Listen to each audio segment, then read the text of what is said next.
Good evening, everyone, and welcome back to this walkthrough of Portal 2.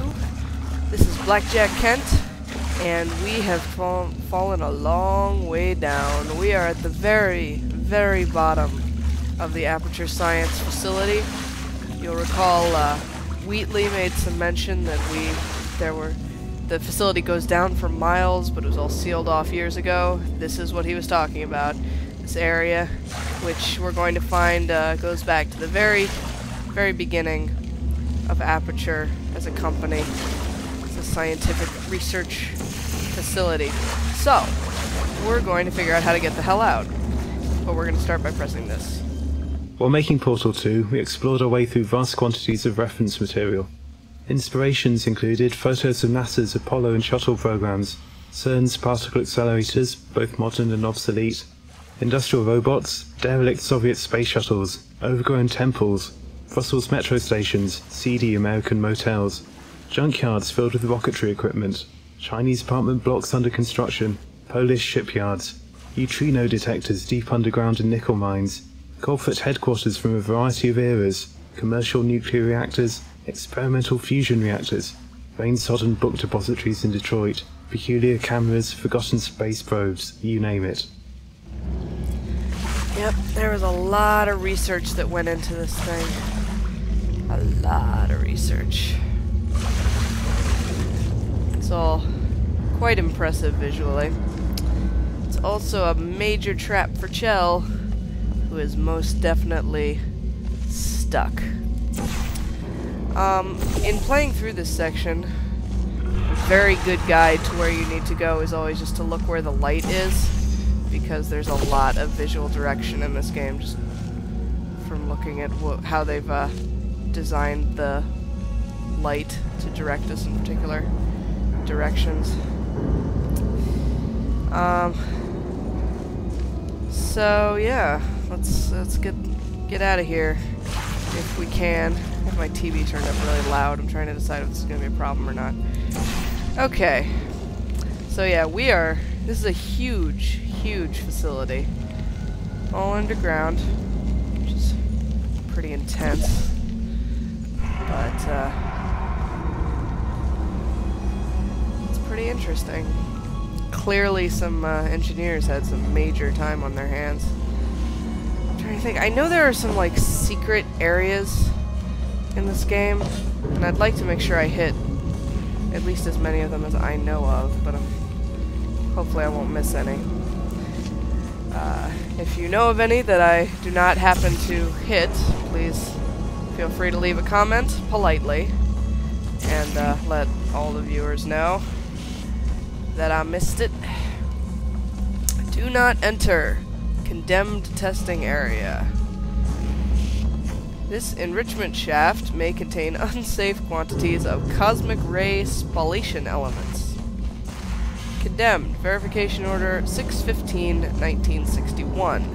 Do not look at, ingest, or touch, ingest, or engage in conversation with any substances beyond this point. Well, this seems friendly. Hello? Anyone here? Hello?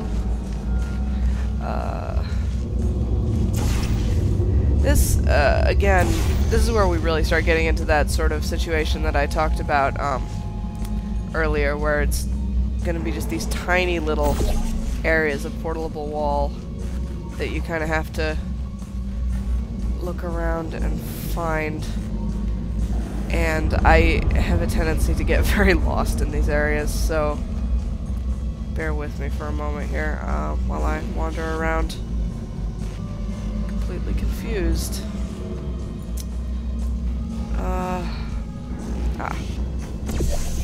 There we are. Whoop. Wrong one.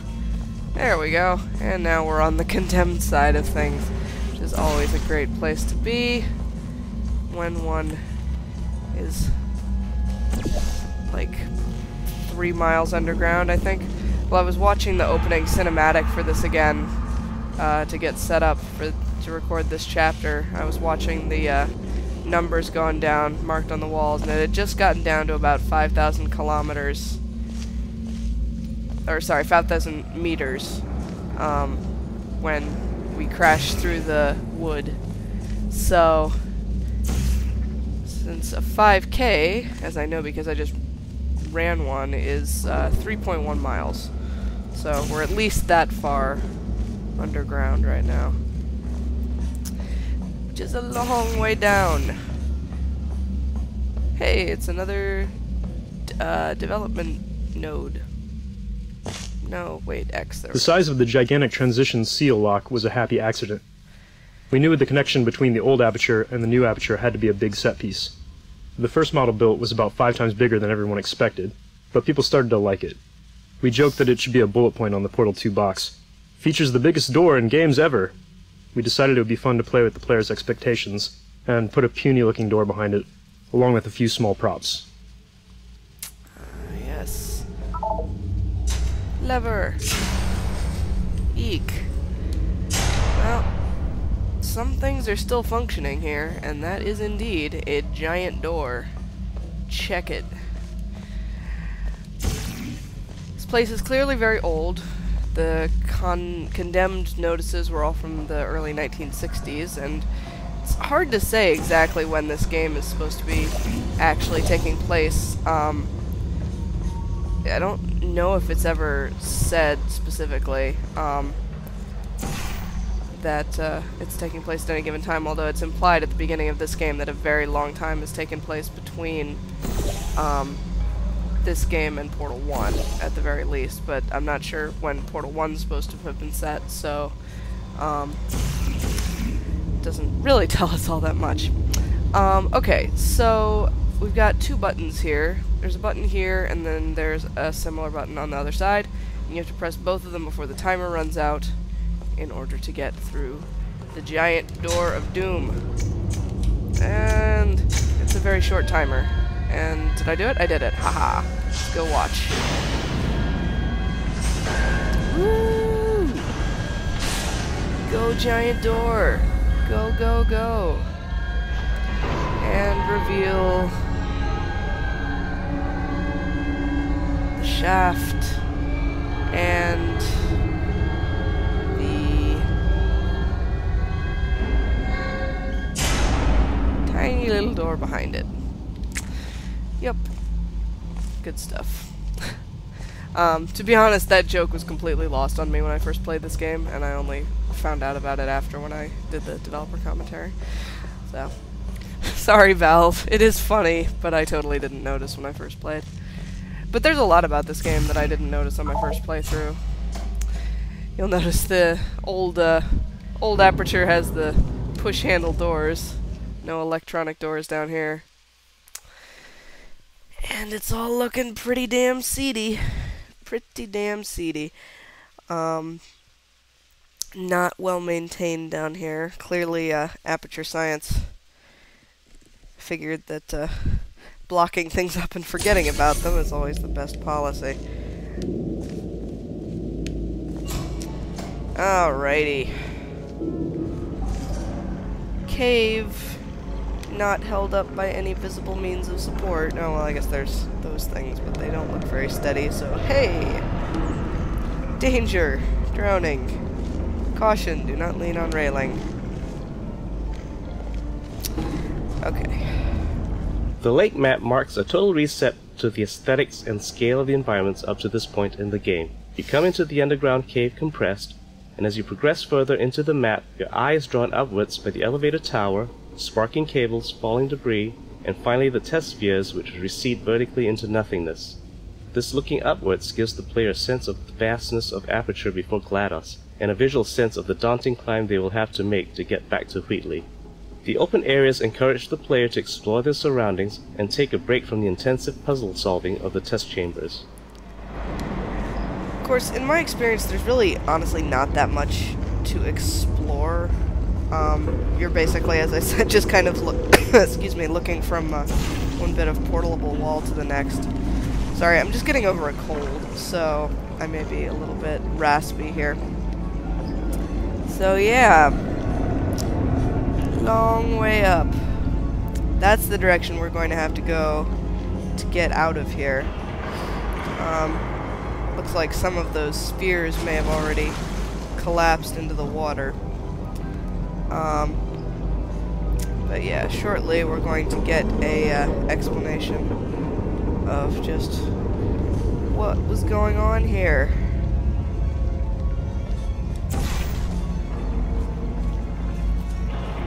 I think there's going to be some audio explanations shortly. Still portable walls down here, you'll notice, which will also get explained later. Breaker 0135B, main power. Entranceway, automated doors, lobby, testing lounge.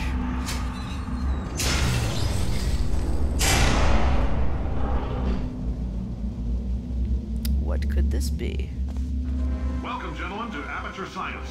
Astronauts, war heroes, Olympians, you're here because we want the best. And you are it. Yay! So, who is ready to make some science? I am. Now, you already met one another on the limo ride over, so let me introduce myself. I'm Cave Johnson. I own the place. That eager voice you heard is the lovely Carolyn, my assistant. Rest assured, she has transferred your honorarium to the charitable organization of your choice. Isn't that right, Carolyn? Yes, sir, Mr. Johnson. She's the backbone of this facility. Free as a postcard, too. Sorry, fellas. She's married. To science. Aperture Science Innovators. Totally never noticed this thing falling down before. That was kind of funny.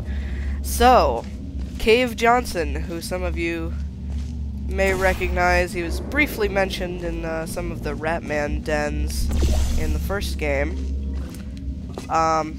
He ran the place initially. He was responsible for creating Aperture Science and evidently bringing war heroes and Olympians and such to test here with his assistant, Carolyn.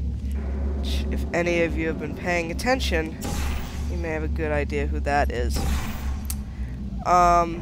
So this room took me forever to figure out when I was here. This was the first room that I had to actually look for help on when I first played because I was very confused. But yeah, we're going to get up onto that platform over there so we can continue through Aperture Science testing circa 1961. Woohoo! Bam!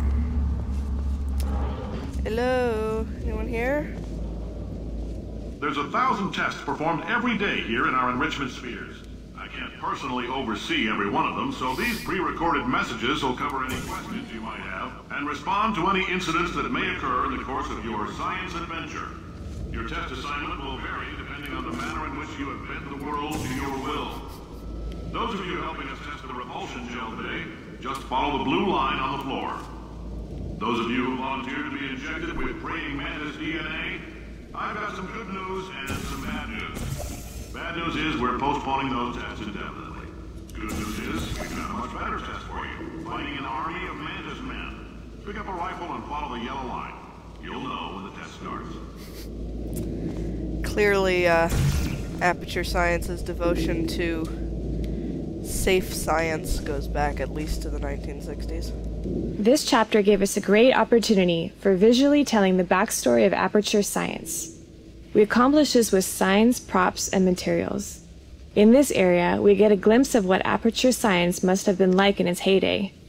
We use rich, warm colors and materials like carpeting and marble to indicate that Aperture had a lot of money at one time. Cave Johnson and his staff were just starting out in their enterprise, and everyone was eager to do science. This stands in contrast to the stark, cavernous environment outside and the materials you see in Aperture Lab from later decades. As the player makes their way through more recent areas of the lab, the materials become cheaper, with an abundance of plastic and linoleum showing that Aperture had fallen on harder times and could no longer build high-quality offices for its workers. Yep, it's an interesting progression that they do here. This is very 60s. Welcome test subjects. Please sign in with the receptionist before proceeding to the lounge. Let's check out the office in here really quick. Lots of 1960s office machinery. Nothing of particular significance in here, I don't think.